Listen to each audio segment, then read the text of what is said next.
এইমাত্র পাওয়া খবরে জানা গেল এই যে এই পোকাটা ফ্যানের বাড়ি খেয়ে পড়ে গেল, সেই কারণে আমার বাচ্চাগুলো তদন্ত করছে ওর হাত পা ভাঙলো কিনা, মানে ঠিকঠাক আছে কিনা।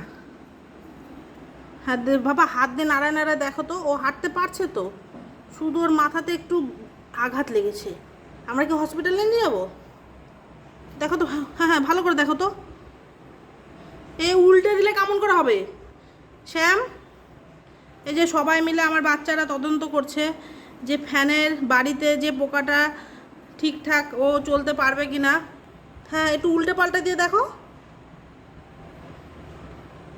অনেক কাজ বাবা, আমার বাচ্চাদের অনেক দায়িত্ব, তাই না? ওটা এই যে চারিপাশ থেকে সবাই দেখছে হচ্ছেটা কি ব্যাপার। আর এই বড় ছোটো ডাক্তার তো আমার শ্যাম, ডাক্তারি করছে। ও শ্যাম, কি বাজবে তো শ্যাম?